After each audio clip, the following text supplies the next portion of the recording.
Welcome all. In Armenia today, the International Day for the Protection of Children is being celebrated. We're gathered here thanks to the Aurora Humanitarian Initiative, a global humanitarian organization with Armenian roots. We will talk to Aurora Prize laureates and leaders of humanitarian organizations which have implemented amazing projects for children using Aurora Prize funds. My name is Emilio Cricchio. Since 2016, Aurora's flagship program, the Aurora Prize for Awakening Humanity, has directed $5.7 million to support 46 humanitarian projects that have benefited almost 1.1 million people in need in 20 countries and territories around the world. 26 of these projects benefit children in 11 countries and territories suffering from lack of access to healthcare and education, gender-based violence, displacement, and other issues. Thanks to the support from the Aurora Prize, these children's lives have been improving through things like the construction and renovation of schools, provision of free medical care, psychosocial support, economic empowerment, and other humanitarian interventions. I would like to kick off today's discussion by sharing a video message from the Aurora Movement Chair and 2017 Aurora Prize laureate, Dr. Tom Catena. Dr. Catena is an American doctor and Catholic missionary who has been saving hundreds of thousands of lives as the sole surgeon permanently based in Sudan's war-ravaged Nuba Mountains.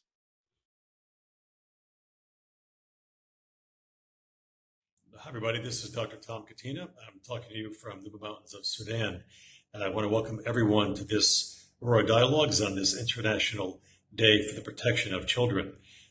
Aurora has come a long way in the past 7 years, where we are now sponsoring 46 humanitarian projects in different areas, and they're present all over the globe. Many of them are in Africa, where I live and work. I want to make sure that everyone understands that of Africa's 1.3 billion people, 60% of them are under the age of 25.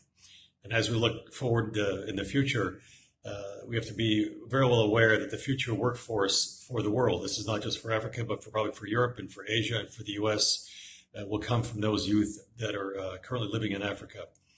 So it's up to us to make sure that those youth who are children today will be well taken care of in terms of their health. They'll be educated, so that we'll have a secure workforce in the future. I think the consequences of not paying attention to this will lead to tremendous instability. So let's all join hands in this wonderful effort. Thank you.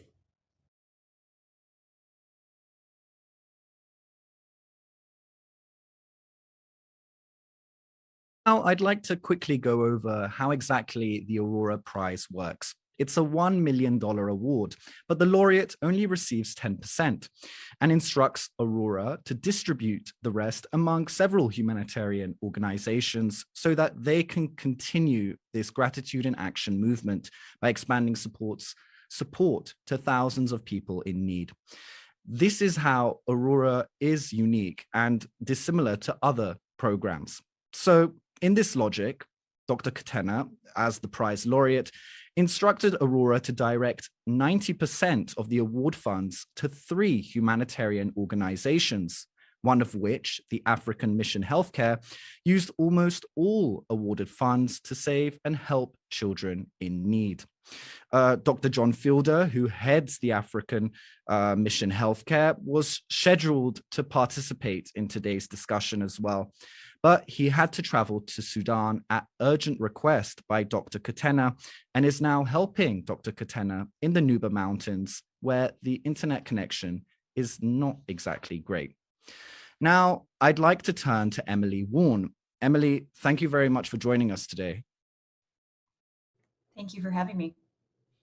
I mean, Emily, you've been heading the Pansy Foundation in the United States, an organization that was designated by the 2020 Aurora Prize laureates, peace and women's rights activists from Somalia, and mother and daughter, Fartun Adan and Ilwad Elman, to receive part of the Aurora Prize award funds.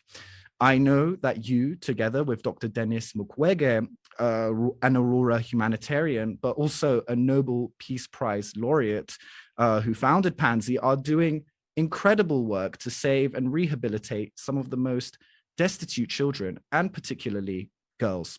You have recently renovated a school in the Democratic Republic of the Congo.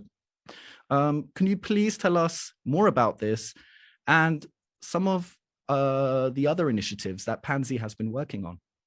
Absolutely. Thank you so much for giving us this opportunity. And I first want to start off by thanking the Aurora Humanitarian Initiative for this opportunity and for galvanizing such fantastic support through their networks, as well as to thank the Alman Peace Center and Fortune Ilwad for all of their support.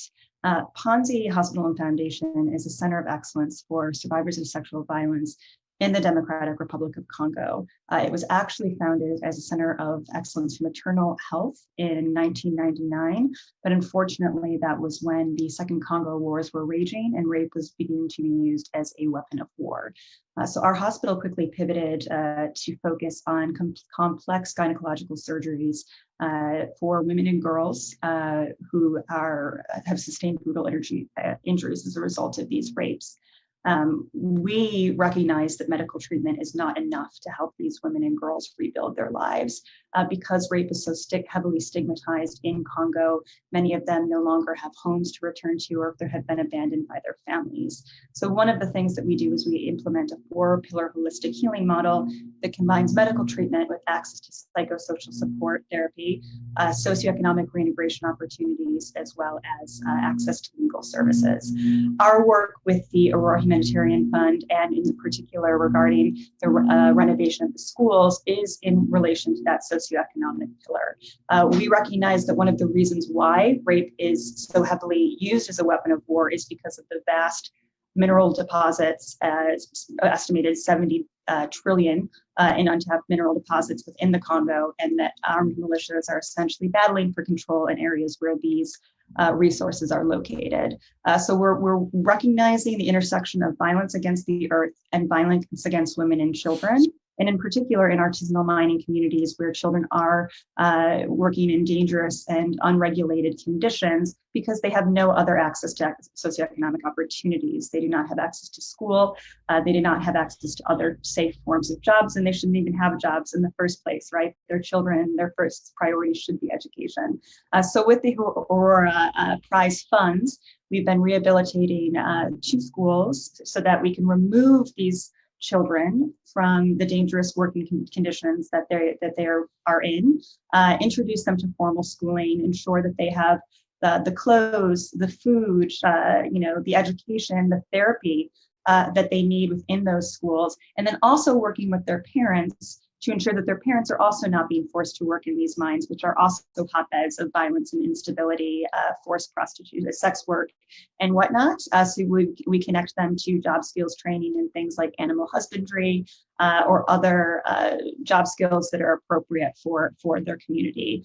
We're very, very grateful that across the 2 schools that we've been able to renovate, we've helped to serve over 1,000 children, half of which are girls, and it's been an incredible opportunity for these communities. We've been hearing from nearby communities who have been so impressed with the state of the schools and how this is really starting to transform the community, that they want us to implement the same intervention within their villages. So that's definitely something that we're looking to expand upon as we look into future years, and could not have done it without the support of the Aurora team.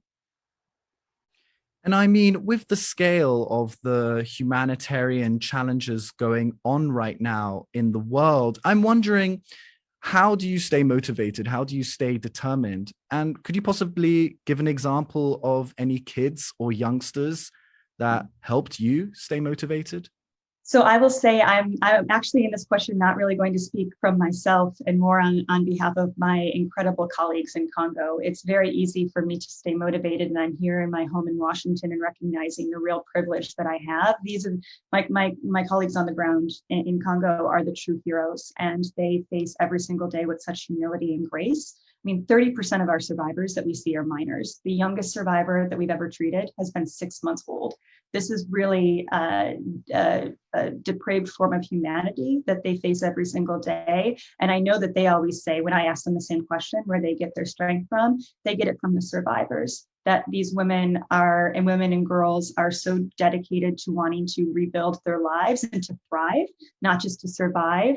It's just something that certainly keeps them motivated every single day. And there are incredible stories of women and girls that we've treated. One child in particular was a woman named Bernadette. She was about 15 when she was unfortunately kidnapped from her home. Her family was murdered and she was gang raped by a militia. She became pregnant and was unfortunately suffered an obstetric fistula, was sent to Pansy Hospital where she lost her baby and had to undergo 7 surgeries in order to repair her body following the trauma that she went through. She was so motivated and so inspired by the care that she received from Dr. Mukwege and the staff at Pansy Hospital that this girl, who had previously had no formal education whatsoever, went on to become a nurse anesthetist so that she could then work at Pansy Hospital and treat her sister survivors so that they would never have to go through the pain that she endured.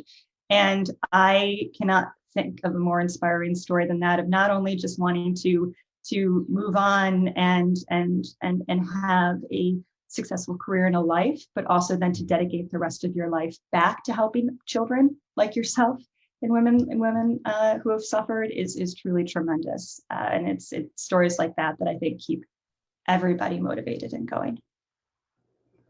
I mean, you kind of mentioned it, but in your mind, why is it important to serve the needs of children? And why is that also important for our global future? Well, one of the things that when we talk to mothers in particular about what kind of justice or what kind of reparations they would like as a result of the trauma they've experienced, is that they always say that they want education for their children. They recognize that this is the opportunity for them to turn to really have a brighter future. And I think that if that is the number one motivator for women who have just undergone however many surgeries, who have lost their home, who have lost the rest of their family, their husbands, their parents, et cetera, then the only thing we can do is respond to that call, right? I mean, this is the direct sort of words that we hear from survivors and mothers time and time again. And I think it's one of the reasons why we recognize that investing in education as part of our socioeconomic pillar is so important. Well, Emily, thank you so much again. Thank you. Our next speaker is Mirza Dinai, the 2019 Aurora Prize laureate and co-founder of Airbridge Iraq, an organization that was supported with the 2019 Aurora Prize Award funds. Mirza, thank you for joining me first off. You have a couple of children-focused initiatives funded by Aurora, but also have just completed the construction of a multifunctional house of coexistence in the Sinjar region of Iraq. It will serve thousands of locals, including children. Can you please tell us more about your children-focused work, please, Mirza?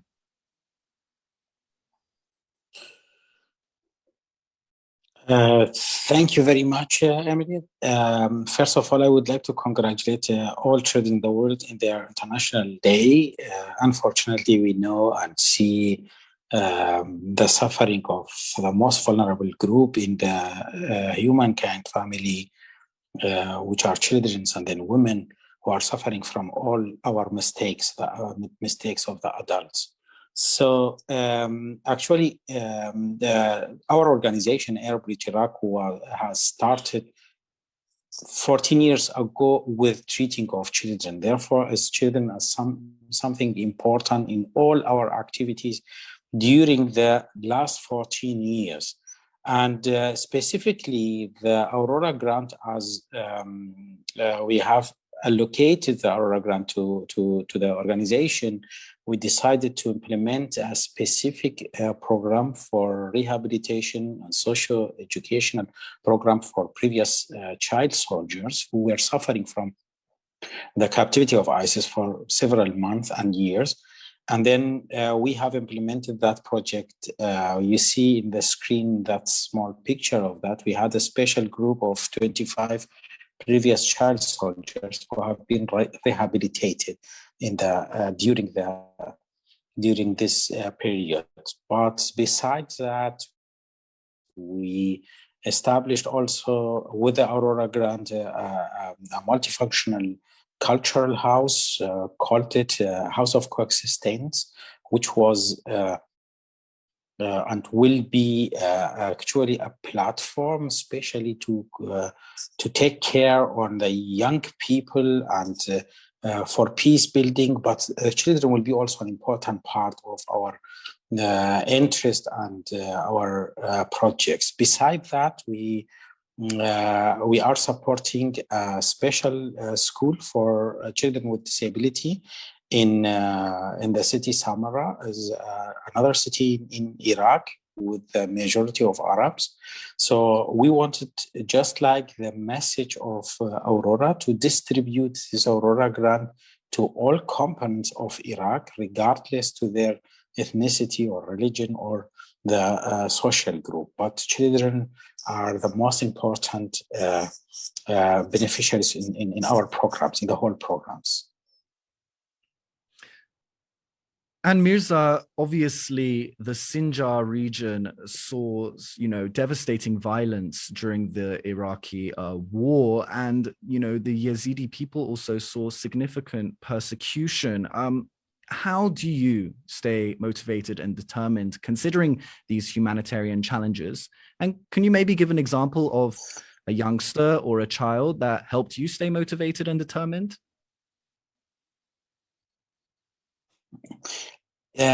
Well, the first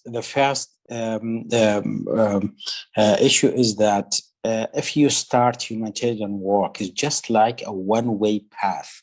If you started the first day, you will be never in the position to go back and say, I will forget, especially in those places where you see war, crisis, and problems and groups of vulnerable people. So you decide from your side that you will never and you cannot give up. Therefore, you cannot wait or cannot give up or go outside. Whenever you start, especially for those people who started their life as volunteers in such humanitarian works, not as a kind of a position employee, but especially for those, and these are the majority of the people who are working in the humanitarian field. And those people, if you stay 2 days with such crisis, you have all the time the pictures of the people who need your help. You will feel yourself guilty if you give up any time. This is the most important motivation that myself and all other people who are working in the humanitarian field have. The second point is very important because we are working with the sick people. We are working also with the traumatized people. And when we see the effect of our work, we are treating children and they came safe home. For example, we treated during the COVID crisis, we treated one of the children in one of the Armenian hospitals.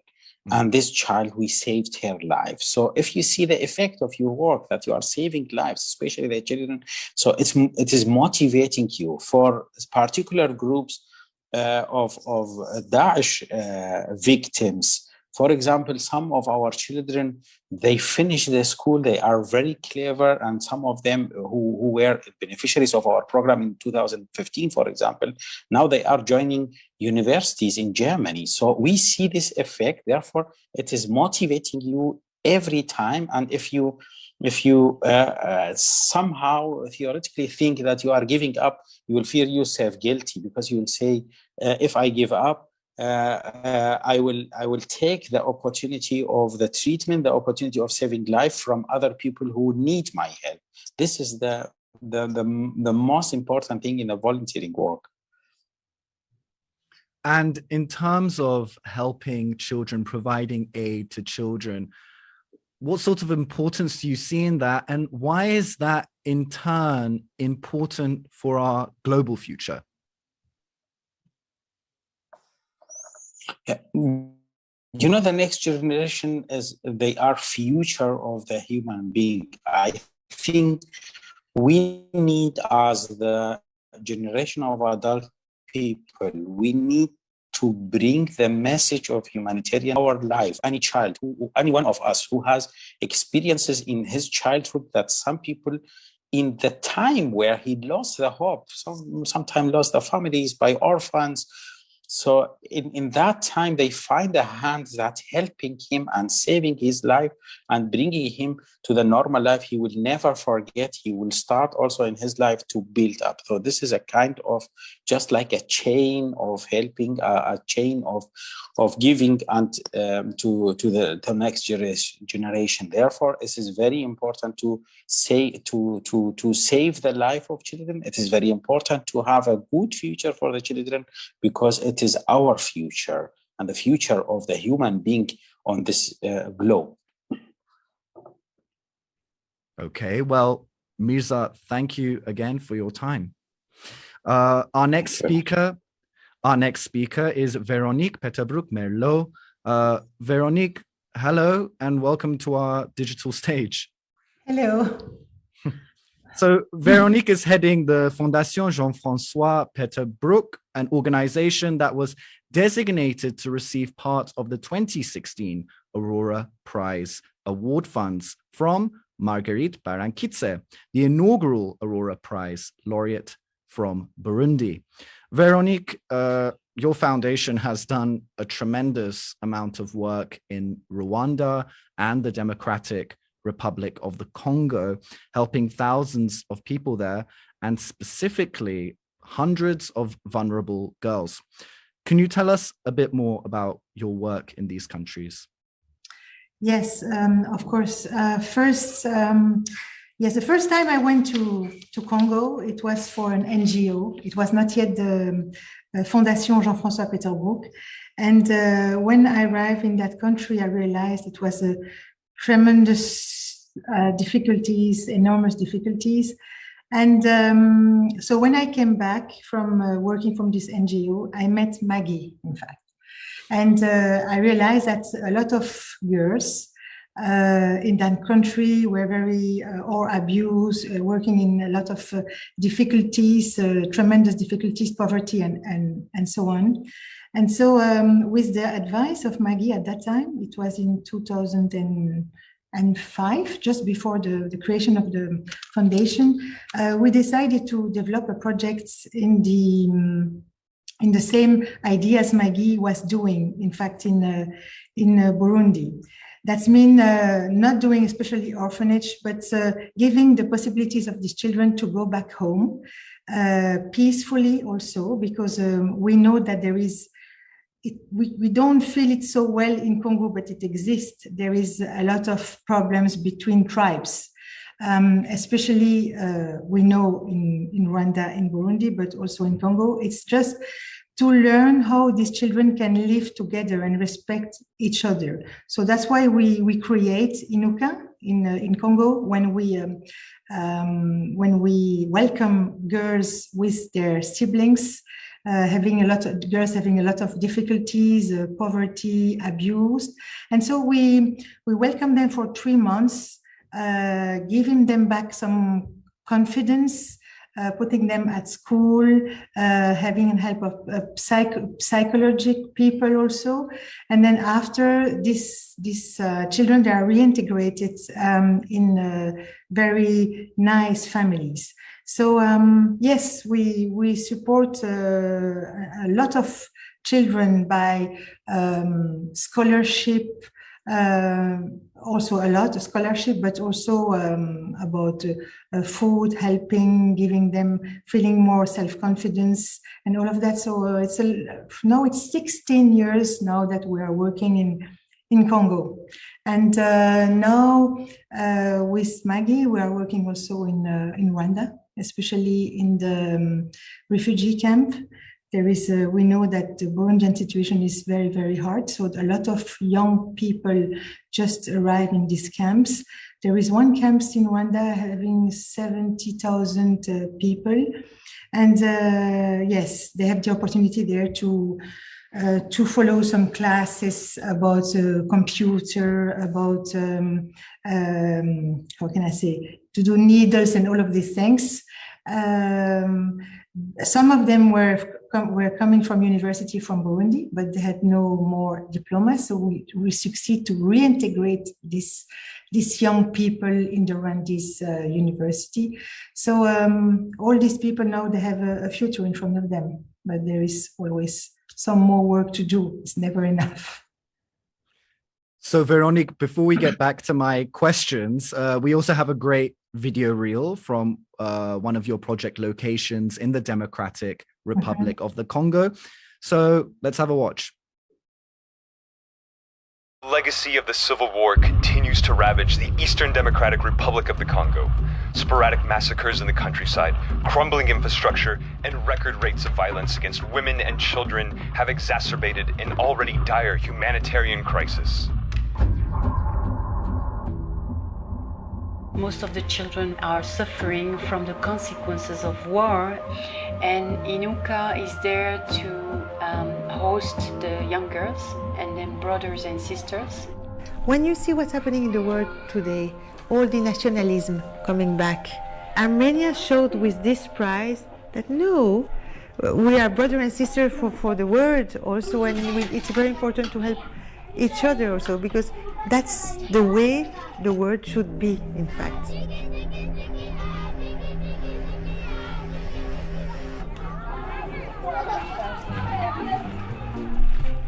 Our goal, our role and objective are to heal the girls and the children and to make them understand that their life is something valuable and that they have a power somewhere to do something, to change something for themselves and for the others.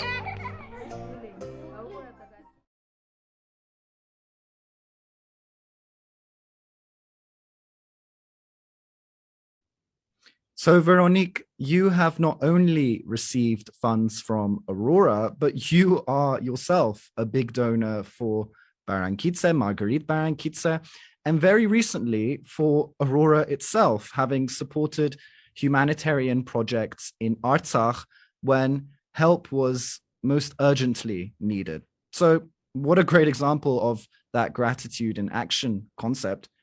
Can you speak a bit on that?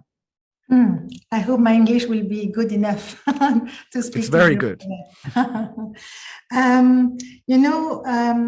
me, Artsakh is not far in Europe, and I think we have also a duty to help our brothers not so far.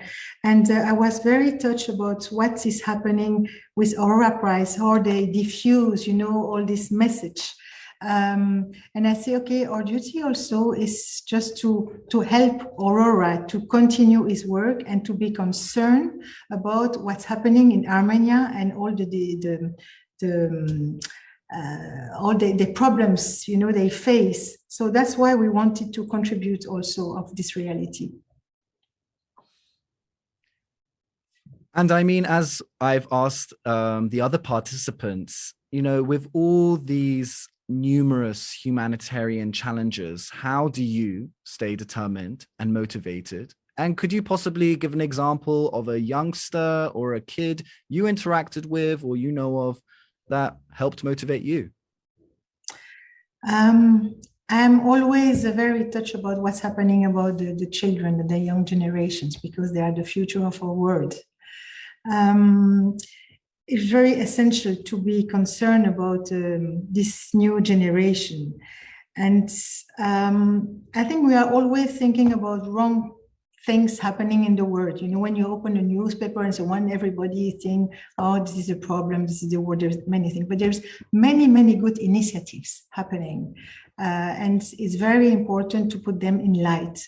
And when I see, for example, the children of Maggie, who are in her team for the moment, they are Hutus, they are Tutsis, and all these people having they live very, very hard things, so difficult, and now they lead Maison Shalom with Maggie. They get along very well to each other, and they do a very good team, and so they can transmit all this message of hope and success for the younger generation. You have children of Maggie, but we know children in Lebanon, also in India. We help specifically, and when you give the opportunity of these motivated children, they just take it. We don't realize how lucky we are in our country, because in Belgium especially, we are living in peace. Of course, everyone can always complain about different things, but when I see how people are living in Congo, most of the people, they are living with $1 a day, even less. Or in other places, you say, okay, no, if we want more dignity for the world, if we want the people to get along more together, it's really, really important to know more each other and to understand what's the situation. It's when we travel over there, we realize what's happening. It's not just only, projects on the paper. It's very important to go on the spot, to speak with the people, to understand their reality, and not to impose our view. That's for me very important. So yes, children is the future. Of course, there is not like a separation. I don't know how to say in English, but with all the new technology and all these kind of things, it becomes quite complicated now for children coming from poverty to success, to arrive at the same level of the others. But fortunately, the mobile phone are not so expensive in that place. But for example, we are supporting a project called Amma la Giraffe, Amma the Giraffe, and they use social network, school in a very poor country and school, for example, in Belgium or in Europe or in the States. And so all these children, they can speak to each other to say, okay, what is the physical, gymnastic course for you? For me, it's just running on the beach. And for me, I am in all like that. And what's your dream in life? For me, in Africa, is this one. For me, in the States, is this one. And so they understand there is different realities. They start to meet each other more and more, and to understand that there are other realities, but in fact, in their hearts, they have the same aspiration of peace, love, affection, care, and compassion. And I mean, when we speak about children, oftentimes we associate children with innocence, with vulnerability.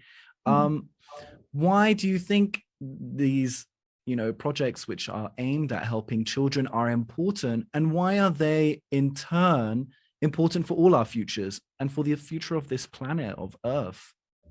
Because they will be confronted to a different challenge in the future. But when I speak to the children in the foundation, we work also with the families, because touching only the child is not enough. We have to speak with the parents also, to involve them about the education of the children, to ask what they think in the reality, how they want to do good, the parents, but very often they don't receive the education. They have good values. They can have good values also, but they want the best.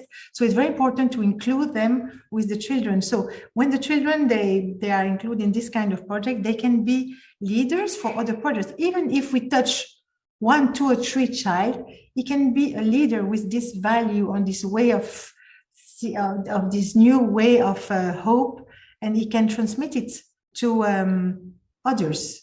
That's very important. So, sorry, my English is not very good, but I try my best. Oh, c'était parfait. Merci beaucoup. Well, thank you very much, Véronique. Okay. So our next speaker is Monsignor Robert Itillo, who is going to join our conversation now. Father Robert is the Secretary General of the International Catholic Migration Commission, an organization that received Aurora funding thanks to the 2018 Aurora Prize laureate Cho La-ong, a human rights activist from Myanmar who very sadly passed away last year. A notable fact is that there was a true bridging of 2 religions. A Muslim laureate designated a Christian organization to continue this cycle of giving. Father Robert, your organization has done a lot of great things with Aurora funds. Speaking of children, one project stands out, comes to mind, an English and digital literacy classes for refugee children in Malaysia. Can you tell us a bit more about this project and other projects that the ICMC is doing for kids? Certainly. Well, first of all, I'm glad that you pointed out the bridging of religions, because that's something that we do all the time. Probably the majority of the people whom we serve are not Christian, and yet we serve because we are Christian and we want to reach out to people and build fraternity and sorority with them. And so that's certainly the case that we have in Malaysia. We're working mainly with Rohingya refugees. And in fact, some of Shaw Lahong's family are volunteers in our program. So there's a special bridge there with us as well. On the project that you mentioned, we've been doing English and Malay literacy classes, and then digital literacy classes. And in the time since we received the funding from Aurora, we faced special challenges because we had the COVID epidemic in the middle of it. And so a lot of the classes that we did, we had to do virtually. And also we had to help the families deal with the fact that now they were in lockdowns in very small spaces. And so we had to help them find the ways that they could find some privacy, some space for themselves. And in some cases, since most of the children and the women that we serve are the survivors of sexual and gender-based violence, in some cases they were in the same home with the perpetrators. And so we first of all got the young people involved in learning the language so that they could integrate better within the Malay society. So both Malay and in English. And then the digital literacy. And I wish I could have shown, I had a couple of small videos that I wanted to show today, but I knew that you didn't have the possibility in the time. But it was the children themselves who talked about the benefit. I don't have to. And they had such enthusiasm and such joy that they were learning about PowerPoints, that they were learning about how to build posters, how to draw with the computer.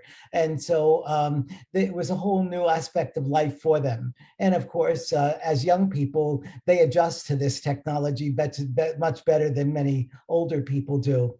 And it also opened up a new world to them in terms of noticing things that they didn't notice before. I'll give you an example, not from Malaysia, but from Jordan. There we work and build safe spaces, again, for many of the young people and their mothers who have been abused. And so we try to build safe socialization spaces, education spaces. And we had a special project where we did a photo project with adolescents. We had one young man who lost an eye in a bombing in Syria, his home in Syria. And when he got to Jordan, he was totally depressed. He didn't want to learn anything and he thought his life was over. But he got involved in this photo project and he wrote to us saying, now I see beauty where I never saw it before, even when I had two eyes. And he was motivated then to learn more, and he's planning his future that way. That's the kind of resilience that you see, especially in migrant and refugee children. And that motivates me to do more. I mean, I'm going to go back to that question of motivation, Father Robert. When we witness the scale of humanitarian challenges around the world, do you not get instances where you just want to give up? I mean, how do you stay motivated and determined to continue all this? Well, part of it is my faith. I believe that we're all created in the image and likeness of God. And so we respect God when we're reaching out to help people who are in need. And of course, there are horrible things that people are subjected to, and that shocks me, that disappoints me. It makes me wonder how people could bring evil to others. And yet then you see in the midst of that life, I'm very involved in the response to Ukraine right now. And one of the first groups that we helped, there were people sheltering in a subway shelter. And the day after the first bombing, a child was born, and the mother named that child Peace. That was a sign to me that we have to find the ways to build peace, no matter how terribly evil some things are in the world. And I mean, in terms of humanitarian work that is directed for the needs of children, why is that important? And in turn, why is that important for all our futures? Well, as the other speakers have talked about, the children are the future of society. They're also the present of society, and they bring an energy and a force to us. We need to listen to them and learn the values that they still have that maybe we communicated to them, but then we kind of forget or we put to the side. So certainly we need to help them keep up hope and keep on learning, and also keep on engaging and challenging us, because they see the faults and the weaknesses that we have. Even though we've told them to do something different, they often come back to us and say, but you're not telling the truth here. So you told me to always tell the truth. I think they could be our conscience as well. Well, Father Robert, thank you very much for taking the time to join this discussion today. Thank you for inviting. And I mean, this was a great discussion. I want to thank all the participants, Emily, Mirza, Veronique, and Father Robert, and to commend all the humanitarians and all the humanitarian projects that you and many others have embarked on. It is really, really awe-inspiring. I also want to mention that one Aurora laureate was not represented here today. 2021 Aurora Prize laureate Julian Lusenge, a human rights defender from the Democratic Republic of the Congo, her team and her designated organizations have just started their humanitarian projects, and we will hear about the results of these projects during the next Aurora Dialogues session. So thank you, everyone. Thank you for joining us and listening to this discussion. And we will leave you with this short video.